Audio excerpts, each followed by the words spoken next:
I saw a girl who looked exactly like my twin daughters. And that was only the beginning. I was pumping gas when I saw her. She looked just like Taylor and Delia, only older. Maybe 6 instead of 4.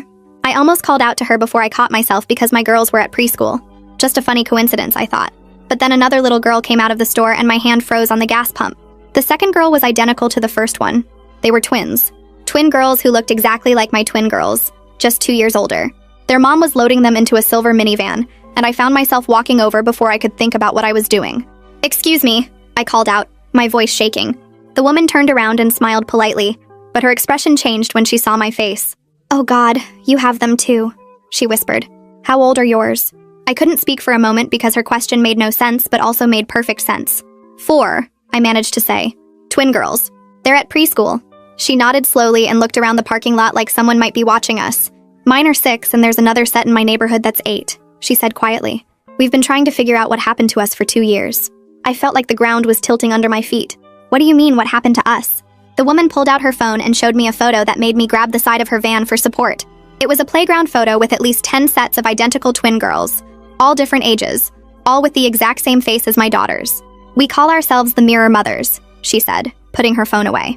"There are 37 families that we know about so far, all with identical twin girls who look exactly the same no matter what year they were born." She pressed a business card into my hand with just a phone number on it. "Call Belle tonight. She's been investigating this for 3 years." The woman grabbed her daughter's hands and started walking away but turned back. "Did you use fertility treatments?" I shook my head because I'd gotten pregnant naturally. "Check your bank records from 2019. We all thought we got pregnant naturally too." I abandoned my errands and drove straight home. Charlie was at work and the twins were at preschool and I had 2 hours to figure out what was happening. I found our bank statements from 2019, and there it was. A $30,000 withdrawal I didn't remember labeled medical expenses. My hands shook as I called the number on the card. "Is this about the twins?" A woman answered immediately. "Yes," I said. "I just saw another pair at the gas station." Belle sighed like she'd had this conversation before. "Can you meet me right now?" "Don't go to the preschool first. Just meet me at the coffee shop on 3rd. I drove there in a daze and found Belle sitting with 5 other women at a corner table. They all looked up when I walked in and I could see they'd all been crying.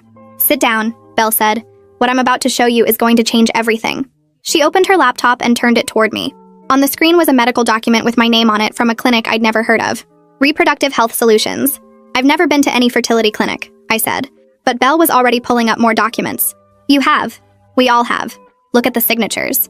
She showed me consent form after consent form with my signature, all dated during a 3-week period in 2019 that felt fuzzy in my memory. "I was visiting my sick mother that month," I said, but even as I said it, I wasn't sure. Belle clicked to another file. "Every single one of us has the same gap in our memories. 3 weeks we can't quite remember, always with some excuse for why we were away. But even if we all had fertility treatments, that doesn't explain why all the children look identical," I said. Belle's face darkened. "No, it doesn't. And that's where it gets worse." She pulled up a missing persons database and typed in a name. A photo loaded that made every mother at the table gasp. It was our daughter's face, but on a woman who'd gone missing in 2018. Her name was Ariana Miley. She was 20 when she disappeared. She had an identical twin sister who also vanished the same day. My phone started ringing and it was the preschool. "Mrs. Steck, we're calling about Taylor and Delia," the voice said, but it didn't sound like their usual teacher. "There's been an incident and we need you to come pick them up immediately." "What kind of incident?" I asked, but Belle was already shaking her head and mouthing, "Don't go" at me. "Your daughters are fine, but there's been a gas leak and we're evacuating," the voice said. I knew the preschool's evacuation protocol, and they never called parents because they took the kids to the church next door. "I'll be right there," I lied and hung up. Belle was already on her phone. "They're moving on us," she said to someone. "Pack up now." Another mother at the table was typing frantically. "My neighbor just texted that there are black SUVs at my house," she said. Belle slammed her laptop shut. "Everyone get your twins and run. Don't go home. Don't go to their schools." But my phone buzzed with a text from an unknown number. The message was a photo of Taylor and Delia in a white room I'd never seen before, sitting next to 2 young women who looked exactly like them but 20 years older. And one of them was holding up a sign that said, "Stop looking or we take them all back." I stared at the photo on my phone and my hands started shaking so bad I almost dropped it. The white room looked like a doctor's office or maybe a lab, and Taylor and Delia were sitting on a bench looking confused but not scared. The 2 women next to them had their exact faces but older, like looking at my daughters in 20 years, and one of them held up that sign telling me to stop looking, or they'd take them all back. Belle grabbed my arm hard and pulled me toward the door. "We need to leave right now," she said. "They know we're here." I followed her out to the parking lot, still staring at the photo, trying to understand how someone had my daughters when they were supposed to be at preschool. Belle unlocked her car and practically shoved me into the passenger seat before running around to the driver's side. The other mothers from the coffee shop scattered to their own cars, and I watched them all drive away in different directions like they'd practiced this before. Belle started driving fast through side streets while I pulled out my phone and called Ronald. It rang 4 times and went to voicemail. I called again. Voicemail. My breath was coming in short gasps, and I kept seeing that photo in my head. My babies in that white room with those women who looked like them. Belle turned down another street and I called Ronald a 3rd time, my finger shaking on the screen. What if someone was already at our house? What if they'd gone there looking for me? Belle glanced over and told me to keep trying, her voice calm even though she was driving like we were being chased. I hit redial again and again, watching the phone ring and ring, panic flooding through me so strong I felt sick. Ronald finally answered on my 6th call and he sounded annoyed. What's wrong, Beth? I'm in a meeting. I tried to explain about the photo, but my words came out jumbled and he asked me to slow down. I forced myself to speak clearly and told him someone had Taylor and Delia. Someone took a picture of them in a white room. There was a long silence on the other end. Beth, are you feeling okay? He asked and his tone made me want to scream. The girls are at preschool, remember? You dropped them off this morning. I told him about the photo and the threatening message and he went quiet again. Have you been drinking? He finally said, and my blood boiled. I'm completely sober, I said through clenched teeth. Someone is threatening our daughters and you're asking if I'm drunk? He sighed like I was being difficult and said he was at work and everything was fine and maybe I should go home and rest. I hung up on him. Belle pulled into a parking lot behind a library and turned off the car. She reached into her bag and pulled out her own phone, scrolling through old messages. Look, she said, showing me a text from 2 years ago. It was almost identical to mine. A photo of her daughters in a white room with adult lookalikes and a threatening message. She scrolled through more messages, showing me a pattern of surveillance and intimidation going back years. They use fear to keep us isolated, Belle explained. They want us too scared to talk to each other or investigate. But in 3 years, they've never actually taken anyone's children. It's all threats designed to make us panic and do something stupid. I stared at the messages, feeling my heart rate start to slow down a little. The preschool had confirmed there was no gas leak, which meant someone had called pretending to be staff to try to make me rush over there in a panic. I forced myself to breathe slowly and think clearly instead of just reacting in fear. What did I actually know for certain? My daughters were at preschool where I'd dropped them off this morning. The photo could have been taken any time, maybe even faked somehow. The threatening message was meant to scare me into doing something predictable, like running to the school or going home alone. Belle was right that they wanted me isolated and panicking. I looked at her and asked what I should do. She said the first step was to stop reacting emotionally to every new shock and start thinking strategically. They wanted me scared and alone, so I needed to stay calm and work with the other mothers. Belle pulled out a worn notebook filled with handwritten notes and showed me pages of detailed records. The Mirror Group had been tracking surveillance patterns for 3 years, documenting when families received threats and what triggered them. She showed me a list of safety protocols they'd developed, including code words for school pickups, and rotating who retrieved children so the same person wasn't predictable. There were notes about which families had been followed and when, patterns of escalation that happened after certain actions. She explained that every mother in the group had been through this initial panic phase, and they'd learned that documentation and preparation were better than fear. I read through the pages, seeing how organized and systematic they'd become. I realized I needed to stop just reacting to each new piece of information and start documenting everything myself. Belle handed me a fresh notebook from her bag and told me to write down every detail I could remember. I started with the gas station encounter, describing the woman and her daughters, what we'd talked about, the photo she'd shown me. I wrote about finding the bank statement, the medical expenses I didn't remember, calling Belle and coming to the coffee shop. I documented the fake preschool call, the threatening text, every detail I could think of. Writing it down made it feel more real, but also more manageable, like something I could understand and fight against instead of just being terrified. Belle started the car and said we should go pick up my daughters together using the safety protocols. We drove to the preschool and I went inside to talk to the director while Belle waited in the parking lot. I explained that I needed to add someone to my authorized pickup list and establish a code word for emergencies. The director looked concerned but agreed, and I gave her Belle's name and chose a code word that only Taylor and Delia would know. Then I brought Belle inside and introduced her and we went to the classroom together. My daughters saw me and came running over, completely happy and unaware of any danger. I hugged them so tight they squirmed and asked why I was squeezing so hard. I told them I just missed them and helped them gather their things. Belle followed us home in her own car and came inside while I got the girls settled with snacks and turned on cartoons. She did a quick walk through our house, checking windows and doors, looking for anything obviously wrong. Everything seemed normal, but she suggested I change the locks as soon as possible and install a basic camera system. She wrote down the name of a security company that several Mirror mothers had used and said they were good about being discreet. I thanked her for everything, and she gave me her personal cell number, telling me to call anytime, day or night, if anything else happened. She was leaving just as Ronald's car pulled into the driveway. Ronald came in looking shaken and defensive. his tie loose and his face pale. Belle calmly introduced herself as someone helping families affected by reproductive health solutions, and I watched his reaction carefully. His face went completely white when she said the clinic name, and for just a second I saw guilt flash across his features before he covered it with confusion. "What are you talking about?" he asked, but his voice wasn't steady. Belle looked at me and said she'd let us talk privately, then left through the front door. Ronald stood in the hallway staring at me, and I realized he knew something he hadn't told me. The question was how much he knew and why he'd kept it secret. I walked straight to Ronald and closed the door behind us, my hands shaking as I held the bank statement. He looked confused and worried, probably wondering why Belle just introduced herself with that clinic name, and I didn't give him time to make excuses. I asked him directly if he knew anything about the $30,000 or reproductive health solutions, watching his face carefully for any sign that he was hiding something from me. He shook his head immediately and said we got pregnant naturally, that I must be confused or mixing things up with someone else's story. His voice had that careful tone he uses when he thinks I'm being irrational, the same one he used when I wanted to quit my job after the twins were born, and it made my blood boil. I shoved the bank statement at him and told him to look at the date, to look at his own signature authorizing the withdrawal. He stared at the paper for what felt like forever, his face going pale as he traced the numbers with his finger. Finally, he admitted he remembered me being gone for a few weeks that spring, something about visiting my sick mother in another state. I felt my stomach drop because my mother wasn't sick in 2019. She was perfectly healthy and living 2 hours away, and I would never leave my 4-month-old twins for weeks to visit her. Ronald kept staring at the statement like it might change if he looked long enough, and I realized he genuinely didn't remember either. We both had this fuzzy gap in our memories from the same time period, and that scared me more than anything else that had happened today. That night I couldn't sleep even though I was exhausted from the emotional chaos. I waited until Taylor and Delia were down for the night, checking on them 3 times to make sure they were really asleep and safe. Then I went to our home office and started pulling up everything I could find from 2019. Old emails loaded slowly on my laptop, and I scrolled through months of messages looking for anything about a trip or medical appointments.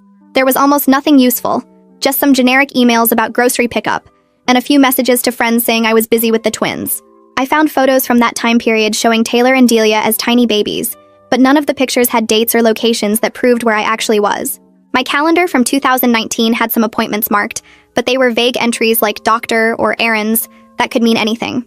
I searched through our credit card statements looking for hotel charges or plane tickets, but there was nothing except normal purchases at local stores. It was like those 3 weeks had been carefully erased from every record, leaving just enough generic evidence that I couldn't prove they never happened. I pulled out old photo albums and tried to remember taking specific pictures, but my memories felt slippery and uncertain. The harder I tried to grab onto concrete details, the more they seemed to slide away from me. I found myself staring at a photo of me holding the twins on what was supposedly my birthday that year, but I couldn't remember the actual day or who took the picture. Ronald came in around midnight and found me surrounded by papers and old photos, tears running down my face. He sat next to me without saying anything, and we both just looked at the evidence of time we couldn't remember living through. I lay in bed that night replaying every memory I had from 2019, trying to find something solid I could hold on to. I remembered the twins being born in January. That part was clear and real with specific details about the hospital and the nurses. But after that first few months, things got fuzzy in a way that didn't make sense. I should remember every day with my newborn babies, every feeding and diaper change and sleepless night, but instead I had this vague sense of time passing without actual memories attached to it. Ronald was asleep next to me, his breathing slow and steady, but I felt completely alone with this growing horror. Weeks of my life were just missing, replaced with a story about visiting my mother that never actually happened. I got up and checked on Taylor and Delia again, standing in their doorway watching them sleep in their matching beds. They looked so peaceful and innocent, and I thought about how someone had violated my body while I was unconscious to create them. I loved them completely, and they were my daughters in every way that mattered, but their existence was tied to a crime I couldn't even fully remember. I went back to bed and stared at the ceiling until dawn started creeping through the windows, my mind going in circles trying to understand how this could have happened to me. The next morning, I called Belle as soon as the twins were occupied with breakfast and cartoons. She answered on the first ring like she'd been waiting for my call, and I told her about the memory gap and how Ronald couldn't remember that time clearly either. Belle sighed and said every single mirror mother has reported the exact same experience. 3 weeks in 2019 that feel like looking through fog. She explained that they've been working with a neurologist who specializes in drug-induced amnesia, someone who's been consulting with their group quietly for the past year. Belle gave me his name and office number, saying he's been helping them understand how someone could have erased weeks of memories while implanting false ones about being away. She warned me that getting those memories back might not be possible, that some types of amnesia drugs cause permanent gaps that can never be recovered. I wrote down the neurologist's information with shaking hands and thanked her for everything she was doing to help us. Belle told me not to lose hope, that even without the memories, we had enough evidence to prove what happened and hold someone accountable. After we hung up, I sat in the kitchen listening to my daughters laugh at their show in the next room, and I made a decision to fight for them no matter what it took. I called my sister and asked if she could watch the girls for the day, making up something about urgent errands I needed to run. She agreed immediately because she's always happy to spend time with her nieces, but I could hear the concern in her voice when she asked if everything was okay. I told her I'd explain soon, which was true, but also a way to avoid the conversation I wasn't ready to have yet. She came over within an hour, and the twins were excited to see their aunt, running to hug her legs as soon as she walked in. My sister looked at me closely and said I seemed stressed. Was I taking care of myself? Did I need help with anything? I almost broke down right there and told her everything, but I couldn't put that burden on her when I barely understood it myself. Instead, I just hugged her and said I appreciated her watching the girls, that I'd be back by dinner time. Taylor and Delia barely noticed when I left because they were already pulling out toys to show their aunt, and I was grateful they were too young to sense how scared I was. Belle picked me up at the corner near my house, and we drove across town to a park with open fields where we could see anyone approaching from far away. She explained that the Mirror Mothers had learned to be careful about meeting locations after a few families reported being followed by unmarked cars. We parked near the playground and walked to a picnic table where 3 other women were already waiting, all of them looking as tired and scared as I felt. Belle introduced me using just my first name, and the women nodded in understanding, not offering their own names right away. We sat down, and one of the mothers started talking about her experience, how she'd found the same mysterious medical charge in her bank records, and had the same fuzzy memories from 2019. Another woman described getting threatening messages after she started asking questions, photos of her daughters at the school with warnings to stop investigating. The third mother showed me pictures on her phone of her twins who were 8 years old, and I stared at faces that could have been Taylor and Delia in a few years. Every detail they shared matched my own experience so perfectly, it was like hearing my own story told by different people. We compared our bank statements and found that all the withdrawals had gone through the same medical billing company, the one that no longer existed. The similarities were overwhelming and chilling, making it impossible to dismiss this as coincidence or mistake. One of the mothers pulled out her phone and scrolled to her daughter's baby photos, then held it next to pictures I showed her of Taylor and Delia as newborns. The babies in both photos could have been the same children, identical down to the shape of their ears and the exact shade of their hair. We all stared at the images in silence because seeing it like that made the whole thing undeniable and real. Another mother's twins were 8 years old, and she showed me current photos of them at a soccer game. Their faces mature, but still clearly the same as my daughter's faces. Looking at those older girls felt like seeing into the future, like watching Taylor and Delia grow up and fast forward, and my stomach twisted with the wrongness of it all. The mother with the 8-year-old said quietly that at least our daughters had each other, that they'd never be alone even when they learned the truth about how they came to exist. I thought about that, and realized she was right, that Taylor and Delia would always have their twin no matter what else happened. But it also meant they'd both carry the same burden of knowing their existence came from someone's crime against me, and possibly against Ariana Miley. Belle waited until we'd all shared our stories before explaining what she'd learned over her 3 years of investigating. She said they'd been trying to work quietly to avoid spooking whoever was behind this, gathering evidence and connecting families without drawing attention. But the threatening messages had been getting worse lately, more frequent and more specific, which meant someone was watching them closely and getting nervous. Belle thought it was time to bring in legal help and possibly law enforcement, even though she knew some mothers were scared of losing custody if authorities decided we were unstable or unfit. One of the women at the table started crying and said she couldn't risk her daughters being taken away, that she'd rather live in fear than lose them to the system. Another mother argued that staying quiet was more dangerous, that whoever did this to us was still out there and might do it to other women. Belle listened to both sides and then said firmly that she believed we were stronger together than scattered and silent, that collective action was our best protection. I found myself agreeing with her because hiding felt like letting them win, like accepting what they'd done to us without fighting back. A car pulled into the parking lot and we all tensed until we saw it was just a woman with a legal briefcase getting out. Belle stood up and waved her over, introducing her as Henrietta May, an attorney who specializes in medical malpractice and reproductive rights. Henrietta was probably in her 50s with gray hair pulled back in a neat bun, and she had this calm confidence that made me feel slightly less panicked. She sat down at our picnic table and pulled out a yellow legal pad, asking each of us to tell her our stories from the beginning. Henrietta listened without interrupting or showing shock, just taking detailed notes and occasionally asking specific questions about dates or documents. She wanted to know exact amounts of the bank withdrawals, whether we'd kept the threatening messages, if any of us had tried to contact the clinic directly. When we'd all finished talking, Henrietta looked at her notes for a long moment before speaking. She explained that if we were drugged and subjected to medical procedures without informed consent, that constituted both criminal assault and grounds for major civil litigation. Her voice was matter of fact but not cold, like she was explaining serious crimes while also acknowledging our humanity as victims. Henrietta said the first step was securing our children's safety through protective orders, while building a case with documented evidence, and she asked if we were willing to let her represent us as a group. I looked around the table at the other mothers' faces and saw my own determination reflected back at me, and I knew we were all thinking the same thing about protecting our daughters no matter what it cost us. Henrietta pulled a thick folder from her briefcase and spread several documents across the picnic table in front of us. She pointed to the first page and explained that what happened to us qualified as criminal assault because someone drugged us and performed medical procedures without our real consent. The forged signatures on those consent forms didn't matter because we were incapacitated when we supposedly signed them. She said we also had grounds for major civil lawsuits against the clinic and anyone involved in funding or operating it. Her voice stayed calm and professional as she outlined our options, making the whole nightmare feel slightly more manageable because someone finally understood how serious this was. Henrietta explained that the first step was securing protective orders for our children, while building a documented case with medical records and financial evidence. She asked if I was ready to let her represent me officially, and I nodded before she even finished the question. She slid a stack of forms across the table and handed me a pen, explaining each document as I signed. The authorization forms would let her request my complete medical records from any facility that might have treated me. Henrietta warned that filing these requests would likely trigger a response from whoever was monitoring us because they'd know we were taking legal action. She said we needed to move quickly on multiple fronts before they could destroy evidence or intimidate us into backing down. That afternoon, Henrietta drove to her office downtown while I followed in my car, and I watched her march into the building with her briefcase like she was going to war for us. She filed formal requests for my complete medical records from Reproductive Health Solutions and every clinic affiliated with them in the state. Henrietta also sent a certified letter to the clinic demanding they preserve all documents related to my case, which she explained created a legal obligation they couldn't ignore without facing serious penalties. She called me an hour later to confirm everything was filed and said the clock was ticking now. I sat in my car in the parking lot staring at my phone and trying to process that I'd just officially started a legal battle against people who'd violated my body and created my children through some twisted experiment. I drove home rehearsing how to tell Ronald everything I'd learned because I knew he'd resist believing it at first. He was in the kitchen making coffee when I walked in, and he smiled at me before noticing my expression. I pulled out my phone and showed him the photos Belle had given me of all the identical twin girls from different families. Ronald stared at the screen and his face went pale as he scrolled through image after image of children who looked exactly like Taylor and Delia.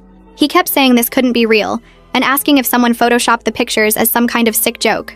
I showed him the bank statement with the $30,000 withdrawal, and the medical documents with my forged signature. Ronald sat down heavily at the kitchen table and put his head in his hands, and I could see him starting to believe it despite every part of him wanting to reject it. He looked up at me with this sick expression, and asked what we were supposed to do now. I told him about Henrietta and the legal case we were building, and he just nodded slowly like he was in shock.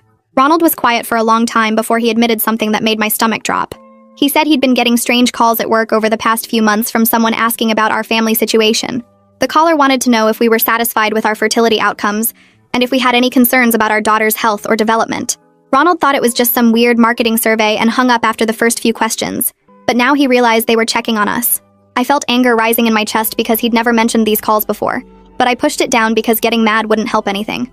I asked if he remembered any other details about the calls, and he said the person always called from a blocked number and sounded professional like they were reading from a script. We went upstairs to where Taylor and Delia were playing with blocks in their room, and I knelt down to their level with a smile I didn't feel. I told them we were going to play a new safety game where they had to hear a special code word from anyone who wanted to pick them up from the school. Ronald suggested using their favorite cartoon character's name, and the girls got excited about having a secret password. I made them practice saying the code word back to me and explaining that they couldn't go with anyone who didn't say it first, even if it was someone they knew. Delia asked if this included Grandma, and I said yes. It included everyone until Mommy or Daddy told them the game was over. The girls thought it was fun and went back to their blocks, completely unaware that I was trying to protect them from people who might try to take them away. That evening, Belle called while I was making dinner, and I stepped out onto the back porch to talk privately. She said another mirror mother just received a threatening letter at her workplace warning her to stop asking questions about the clinic. The letter didn't make any specific threats, but the message was clear, and the woman was terrified because now her coworkers knew something strange was happening with her family. Belle said the mirror mothers were meeting tomorrow to coordinate a unified response because she believed we were stronger together than scattered and afraid. I agreed to be there and asked what time, writing it down on my hand because I couldn't find paper. Belle's voice was steady, but I could hear the strain underneath, and I realized she'd been carrying this burden alone for 3 years before finding the rest of us. I barely slept that night, getting up 4 times to check that all the doors were locked and the windows were secure. Each time I walked past Taylor and Delia's room, I pushed their door open quietly to make sure they were safe in their beds. Every car that drove past our house made my heart race, and I found myself standing at the window watching headlights sweep across our yard. Ronald found me there at 2 in the morning and guided me back to bed, but I just lay there staring at the ceiling. I realized I couldn't live like this forever, jumping at every sound and imagining threats around every corner. Something had to change, or this fear would consume me completely. At the Mirror Mothers meeting the next day, we gathered at a different coffee shop across town, and Belle introduced us to a man named Stuart Garrett. Stuart was a forensic accountant who volunteered his time helping victims of financial crimes, and he had this calm confidence that made me feel like maybe we could actually figure out who was behind all this. He explained how to trace shell companies and hidden money flows, using words I didn't fully understand but trusting that he knew what he was doing. Stuart said following the money was often the best way to identify the people pulling the strings, because eventually every transaction led back to a real person or organization. He pulled out a laptop and showed us examples of corporate structures designed to hide ownership, pointing out patterns we should look for in our own records. Stuart asked us all to bring every financial document we had from 2018 through 2020, including bank statements, credit card bills, and tax returns. He said patterns would emerge when we looked at multiple families' records together, especially if the same shell companies or billing entities showed up repeatedly. Stuart explained that whoever funded the clinic probably used the same financial infrastructure for all of us, which meant comparing our records could reveal connections we'd miss looking at them individually. I made a mental note to dig through our filing cabinet as soon as I got home because I wanted to give Stuart everything he needed. Belle thanked him for helping us, and he just shrugged and said, "Nobody should get away with doing this to families." I drove straight home and pulled every financial document from our filing cabinet, spreading bank statements and tax returns across the kitchen table. Ronald was still at work, and the girls wouldn't be home from preschool for another hour, giving me time to sort through 5 years of records without explaining what I was doing. I found receipts, credit card bills, and investment statements from 2018 through 2022, organizing them by year, and typed the way Stuart had explained. My hands moved automatically, scanning each page into the secure folder he'd set up, but my brain kept circling back to those consent forms with my signature. The $30,000 withdrawal stared at me from the 2019 statement, and I photographed it from 3 different angles to make sure Stuart could see every detail. Looking at the actual numbers made everything feel more solid and less like some crazy story I might have imagined. These were real transactions. Real money that came out of our account. Real evidence that something happened to me even if I couldn't remember it. My phone rang just as I finished uploading the last document and Stuart's name flashed on the screen. He didn't waste time on small talk, jumping straight into what he'd found in the records I'd sent earlier. The medical billing company that processed my $30,000 withdrawal was called Cascade Health Services, and it had been dissolved exactly 6 months after my payment went through. Stuart explained that legitimate medical billing companies don't just disappear like that, especially not ones handling fertility treatments that require years of follow-up care. He'd run the company's tax identification number through several databases and found it was created 3 months before my withdrawal and shut down 9 months later, which meant it existed for less than a year total. That wasn't a real business, he said. That was a shell company set up specifically to move money and hide the source. Stuart kept talking, his voice getting more excited as he traced the connections deeper. Cascade Health Services was owned by a parent corporation called Meridian Biotech Holdings, which was itself owned by another company, and that company was owned by another one in a chain that went back 5 levels. He said this kind of corporate structure was designed to hide who actually controlled the money and made decisions, creating so many layers that investigators would give up trying to follow the trail. But he'd spent all afternoon mapping it out, and at the very top of the ownership chain was a private investment firm with direct ties to Reproductive Health Solutions. The same clinic that had my forged consent forms was connected through this complicated web of shell companies to the billing company that took my money. Stuart said this level of hiding usually meant someone was protecting themselves from lawsuits or criminal charges, because honest businesses don't need 5 layers of corporate protection. The next morning, Henrietta called to say she'd received a response from Reproductive Health Solutions, and I could hear the anger in her voice before she even read me the letter. The clinic's lawyers had sent a formal reply stating they had no records of any patient named Beth Stockton, and suggesting I must be confused about where I received treatment. They claimed their patient privacy protocols were extremely strict, and they would never release information to third parties without proper authorization, which made it sound like Henrietta was the problem instead of them. The letter went on to say that making false accusations against medical facilities was a serious matter that could result in legal consequences for defamation, and they hoped I would reconsider my claims before taking any further action. Henrietta said this was classic gaslighting, trying to make me doubt my own evidence and scare me away from investigating. But she'd dealt with this kind of corporate intimidation before, and it usually meant they were hiding something big enough to fight over. Belle texted me that afternoon asking if I could talk securely, and I locked myself in the bedroom away from the girls. She said she'd been in contact with a former employee from Reproductive Health Solutions who was willing to talk about what happened at the clinic, but the woman was terrified of losing her nursing license or facing retaliation. Belle had been building trust with her for months, sharing information slowly, and proving that the Mirror Mothers were serious about getting justice. The woman finally agreed to meet in person, but only in a very public place where she could blend into crowds and leave quickly if she felt unsafe. Belle said this employee had worked in the procedure rooms and witnessed things that made her quit, and she'd been carrying guilt about staying silent for almost 3 years. Her name was Amira Singh, and Belle was setting up a meeting for tomorrow at the Westfield Mall during the busy lunch rush. We met Amira at the food court, choosing a table near the center where we could see everyone coming and going. She was a small woman in her 30s wearing a baseball cap and sunglasses, even though we were indoors, and her eyes kept scanning the crowd like she expected someone to recognize her. Belle did most of the talking at first, thanking Amira for being brave enough to meet us and promising we'd protect her identity as much as possible. Amira pulled off her sunglasses and I could see she'd been crying, her eyes red and tired like she hadn't slept in days. She said she needed to tell someone what she'd seen because the guilt was eating her alive, and she couldn't let them keep doing this to women who trusted doctors to help them. Her hands shook as she described the clinic's procedures, explaining that women would come in thinking they were having routine fertility consultations to discuss their options. The clinic would offer them coffee or tea while they waited, Amira said, and the drinks were mixed with sedatives that kicked in within 15 minutes. The women would start feeling drowsy and confused, and staff would tell them it was normal to feel relaxed during the consultation. Then they'd be moved to procedure rooms where doctors would perform egg retrievals, while the patients were unconscious or too sedated to understand what was happening. Amira said the women would wake up hours later with vague memories of signing papers and talking to doctors, but they couldn't remember the actual procedures. The clinic told the staff this was an approved experimental protocol for reducing patient anxiety, and they claimed there was an ethics board that had reviewed and authorized everything. But Amira never saw any documentation from this supposed ethics board, and when she asked questions, her supervisor told her to focus on her job and trust that the doctors knew what they were doing. She described the embryo splitting process in detail that made my stomach turn. After harvesting eggs from sedated patients, the clinic would fertilize them and then use a technique to split the embryos into identical genetic copies. Amira said each embryo could be split into 4 or 5 copies that were genetically identical to each other, creating multiple embryos from a single fertilization. These copied embryos would then be implanted in different women during separate procedures, always creating twins because the clinic implanted 2 embryos per patient to increase success rates. That's why all our daughters were identical, she explained, because we all received embryos that came from the same original source and were split into copies. Amira quit when she realized the women weren't actually consenting to any of this, that they'd been drugged and manipulated into procedures they never agreed to undergo. I felt sick hearing her confirm that someone had violated my body while I was unconscious and unable to protect myself. My hands gripped the edge of the table and I had to focus on breathing slowly to keep from throwing up right there in the food court. Amira saw my reaction and reached across to touch my arm, her voice quiet and full of regret. She said she was sorry, that she should have reported what was happening years ago, but she was afraid of losing her nursing license and never working in medicine again.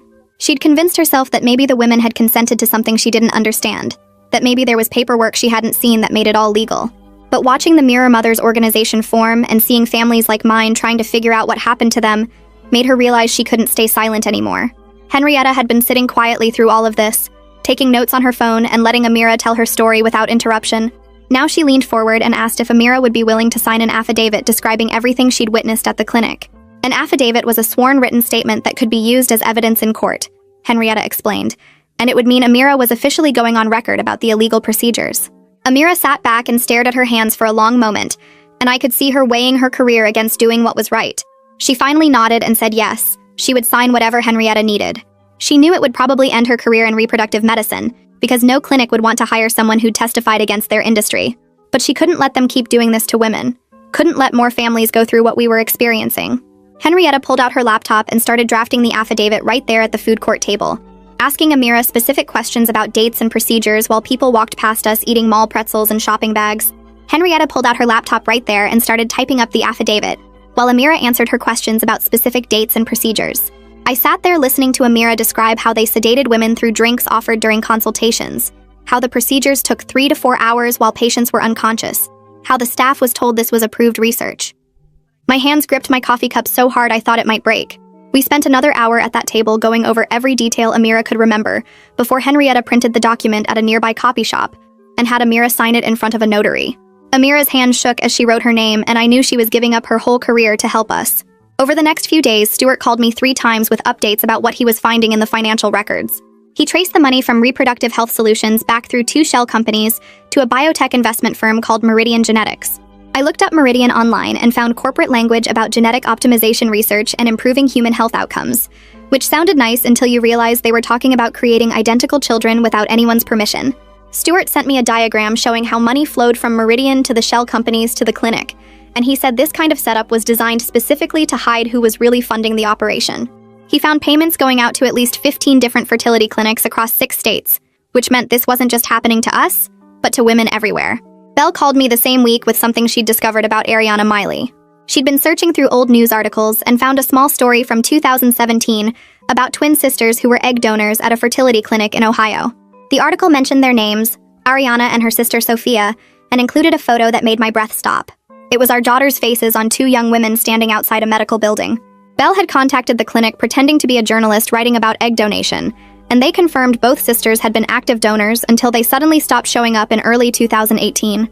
The clinic filed missing person reports when the sisters didn't respond to calls or emails, but the police investigation went nowhere because there was no evidence of anything bad happening. Belle said both women vanished within 3 days of each other, and nobody ever figured out where they went. I sat on my couch staring at the photo Belle had sent me, and the understanding of what this meant felt like being crushed under something huge. Our daughters weren't just similar to Ariana because of some weird coincidence. They were genetic copies made from her stolen DNA, created in a lab and implanted in me while I was drugged and helpless. Someone had taken a missing woman's genetic material and used it to make dozens or maybe hundreds of identical children without telling anyone. I thought about Ariana and Sophia, 2 young women who'd been trying to help other people have babies by donating their eggs, and how they'd disappeared right when this whole thing started. My hands started shaking and I had to put my phone down. Taylor and Delia were playing with blocks in our living room, building a tower that kept falling over, and they were laughing every time the blocks crashed down. I watched them and felt this complicated mess of feelings I couldn't sort out. They were my daughters in every way that mattered. I'd carried them for 9 months, felt them kick inside me, stayed up all night when they were sick, taught them to walk and talk and use the bathroom, but their existence came from crimes committed against me, and probably against Ariana too. Someone had violated my body while I was unconscious, and someone had maybe hurt or killed a young woman to steal her DNA. I loved Taylor and Delia more than anything in the world, but knowing how they came to exist made me feel sick. Henrietta called that afternoon to say she was filing a police report on behalf of all the Mirror mothers.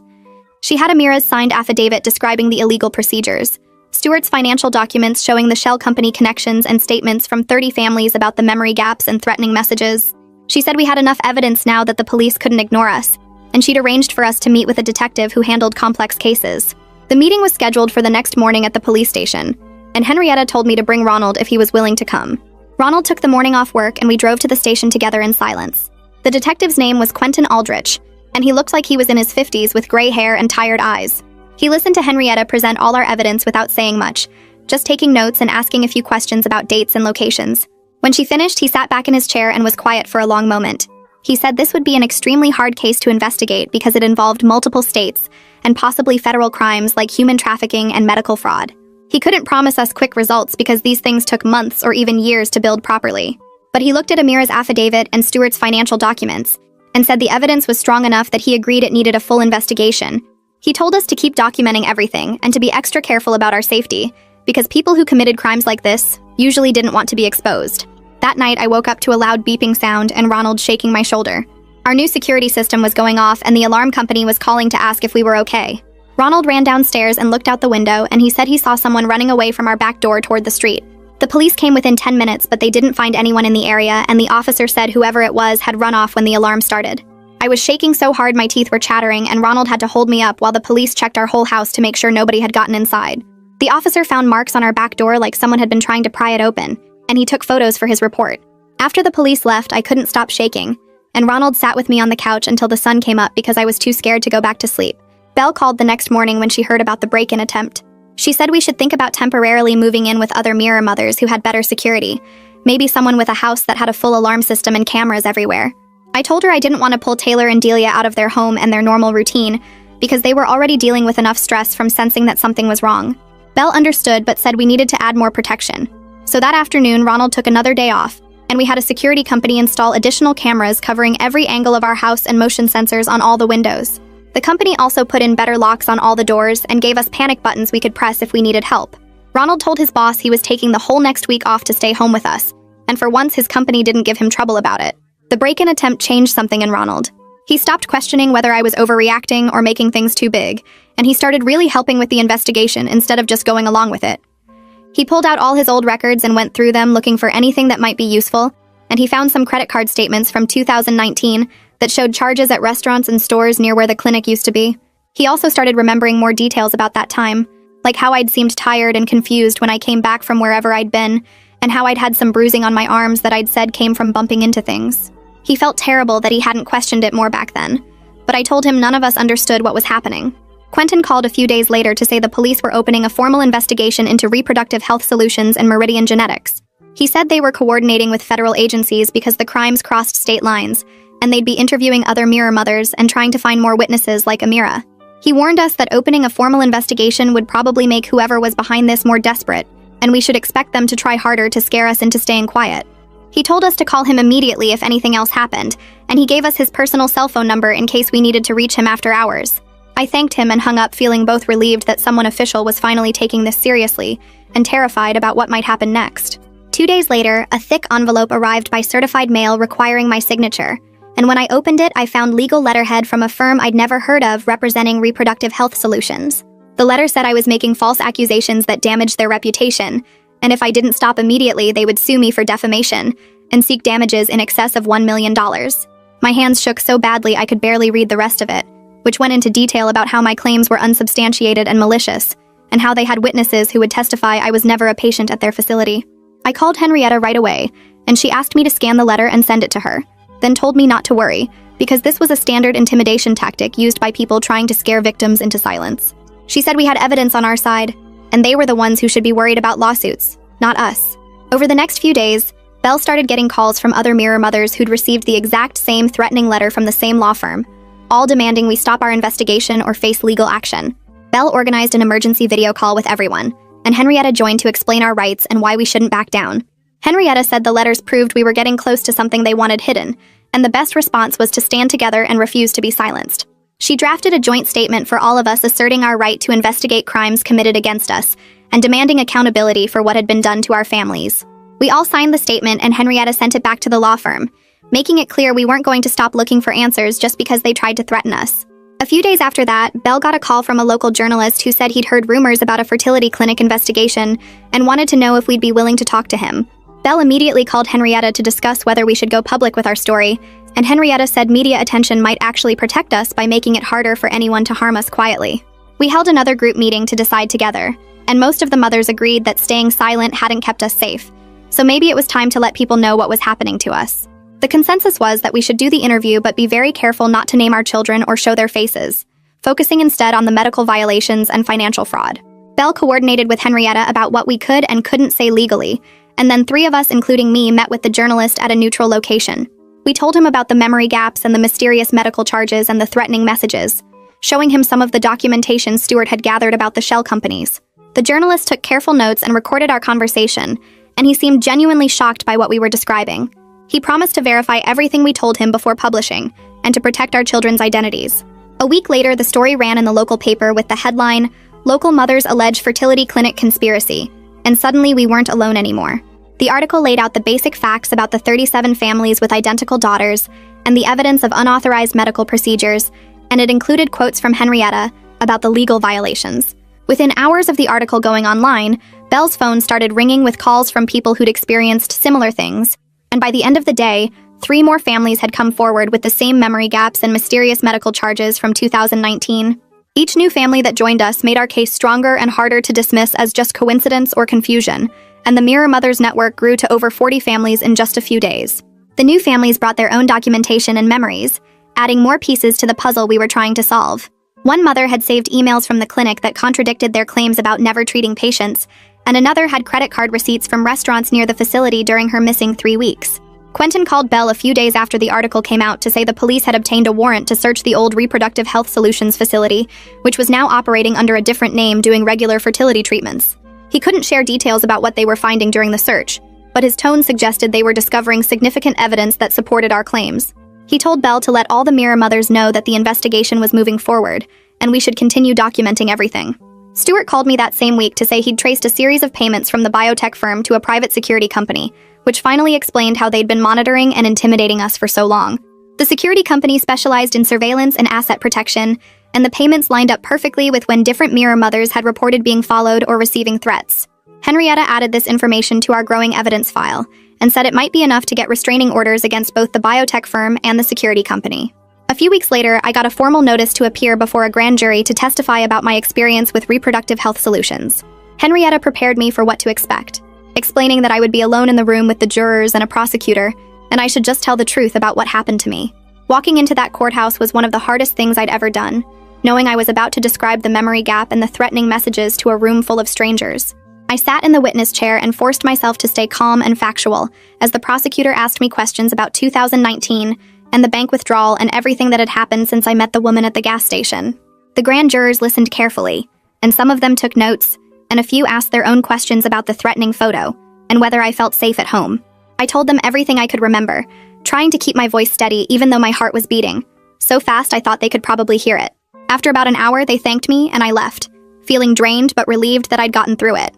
2 weeks later, Quentin called to tell us the grand jury had voted to indict 3 executives from Reproductive Health Solutions on charges including assault, fraud, and conspiracy. He said this was a major step forward in holding people accountable for what they'd done to us, though he warned that the legal process would take months or years to fully resolve. The indictments meant the case was moving from investigation to prosecution, and the executives would have to face trial for their crimes. With criminal charges finally filed, Henrietta shifted her focus to building our civil case for damages and helping us secure permanent protective orders against anyone connected to the clinic.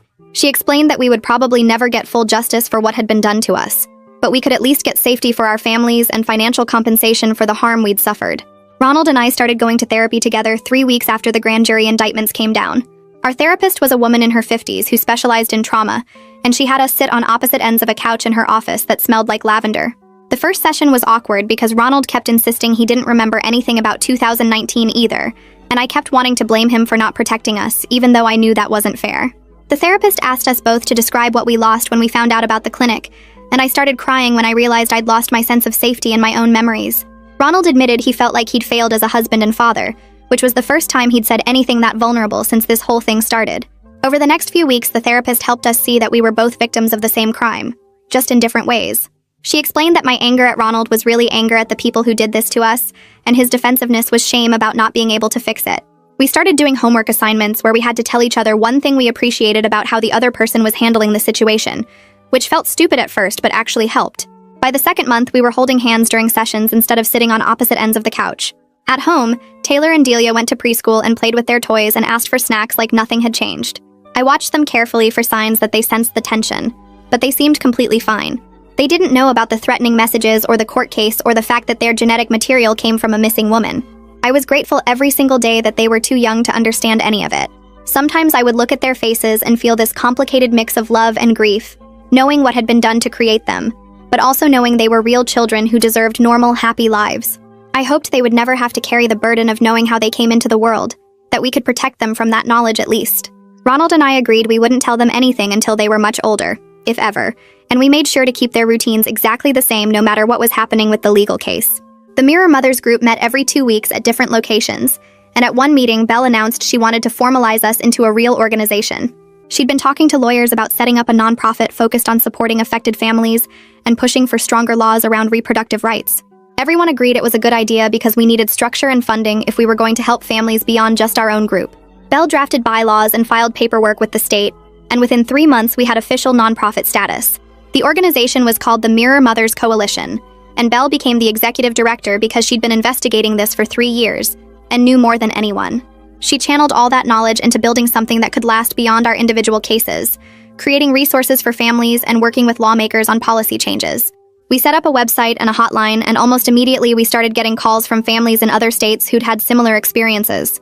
Belle hired a part-time assistant to help manage the workload, and suddenly we weren't just victims anymore, we were advocates. I volunteered to help other families navigate the legal process because I'd learned so much from my own experience with Henrietta. When new families called the hotline scared and confused, I could tell them exactly what to expect and what documents to gather. I explained how to find a good lawyer and what questions to ask the police, and how to protect their children while the investigation happened. Helping others gave me a sense of purpose that went beyond just keeping Taylor and Delia safe.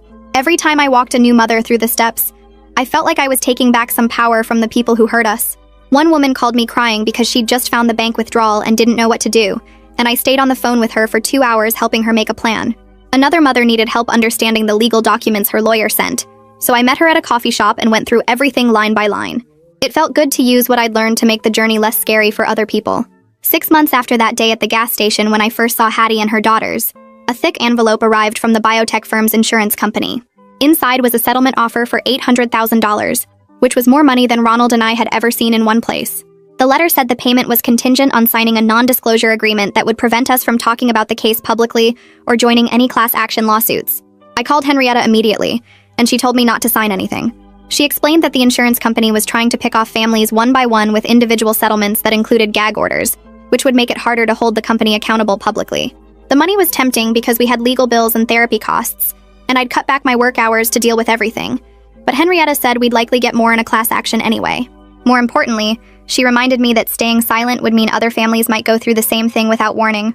I talked to Ronald about it that night after the girls were in bed, and he admitted the money would solve a lot of our immediate problems. We could pay off the credit cards and fix the car, and maybe even put some away for the twins' college fund. But then he said he didn't think he could live with himself if we took money to stay quiet while the clinic kept operating under a different name. We called Belle and found out that several other families had received similar offers, and she was organizing a group response. At the next Mirror Mothers meeting, we all agreed to refuse the individual settlements and pursue a class action lawsuit instead. Henrietta's legal team estimated it would take 3 years to fully resolve, but we were committed to transparency over quick money. We signed a joint statement saying we wouldn't accept any settlement that included non-disclosure agreements, and Henrietta filed the class action paperwork on behalf of 42 families. The insurance company wasn't happy, but we'd made our choice. A few weeks later, Quentin called with an update that made me sit down hard in a kitchen chair. The criminal investigation had expanded to include Ariana Miley's disappearance, and they'd found evidence at the old clinic site suggesting her genetic material had been harvested and stored there. He couldn't give me all the details because it was an active investigation, but he said Ariana's family was finally getting some answers after years of not knowing what happened to her. The police had also connected the clinic to a network that trafficked genetic material from vulnerable women, often targeting those who were already in difficult situations. Quentin explained that the executives being prosecuted weren't just guilty of what they did to us. They were part of something much bigger and darker. Knowing that our case might help solve Ariana's disappearance made the whole thing feel more important, like maybe something good could come from all this pain. Ronald came home one evening and told me he'd gotten a new job with better hours and better pay. His old company had been understanding about all the court dates and therapy appointments, but the schedule was unpredictable, and he was missing too much of the girls' lives. The new position was Monday through Friday, 9 to 5, with no weekend shifts or late nights. He'd be home for dinner every night and available for school pickups when needed. We slowly started rebuilding trust through consistent honesty and shared therapy sessions, learning to talk about hard things instead of avoiding them. Our marriage wasn't what it was before all this happened, but we were creating something different that might actually be stronger.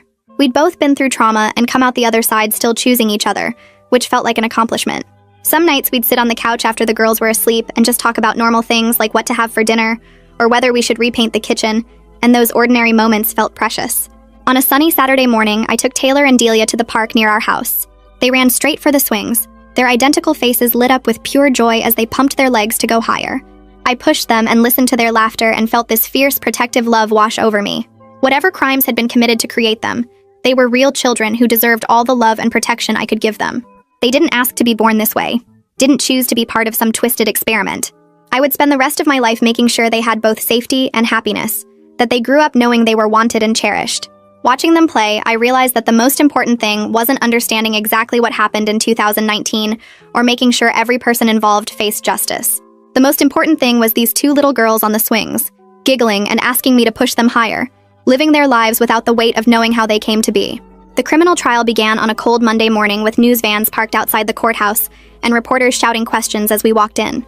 I attended every single day of testimony alongside other Mirror Mothers, and we sat together in the courtroom as a visible reminder that the defendants had hurt real families with their actions. Belle organized our seating so we filled 2 entire rows, and some days there were so many of us that people had to stand in the back. The prosecution called witness after witness describing the clinic's procedures, and the forged consent forms, and the shell companies used to hide money. Amira testified about what she'd seen as a nurse, and I watched the jury's faces change as they realized the scope of what had been done. Stewart explained the financial trail in terms everyone could understand, showing how the defendants had profited from our violation. Each day of testimony added another layer to the story, building a case that felt impossible to deny. The defense attorneys made their closing arguments trying to create doubt about the documentation, but the jury deliberated for only 6 hours before returning guilty verdicts on 2 of the 3 executives. The third executive had already accepted a plea deal the week before in exchange for testifying against his partners, which Quentin told us was unusual in cases this complicated. He pulled me aside after the verdict and said the combination of Amira's testimony, Stuart's financial records, and our documented experiences created an overwhelming case that the jury couldn't ignore. I sat in that courtroom with the other Mirror mothers and watched the executives get led away in handcuffs, and it felt like something heavy finally lifted off my chest. Belle transformed the Mirror Mothers Support Network into an official nonprofit organization within 2 months of the verdict. She secured grants from 3 foundations that fund reproductive justice work, and we hired a part-time coordinator to help families navigate the legal system and find counseling services. Families from Oregon, Nevada, and Colorado reached out after seeing news coverage of the trial, all describing the same pattern of memory gaps and identical twin daughters. What started as my personal crisis at a gas station had grown into a national movement pushing for stronger protections and oversight of fertility clinics. Belle organized quarterly gatherings where affected families could meet and support each other, and watching dozens of identical little girls playing together at these events still gave me chills, but also made me feel less alone.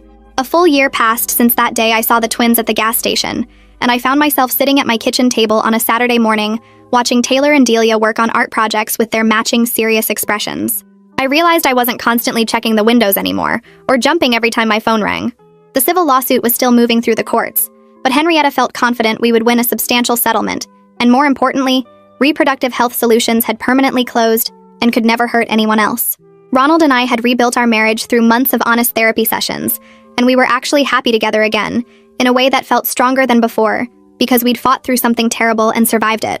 I spent several hours each week helping new families navigate their own cases, using everything I'd learned to make their path easier. The Mirror Mothers organization was working with state legislators on new laws requiring better informed consent and oversight for fertility procedures. Life wasn't perfect, and my daughters would eventually need to know the truth about their origins. But right now, they were thriving 4-year-olds who loved painting and playing pretend.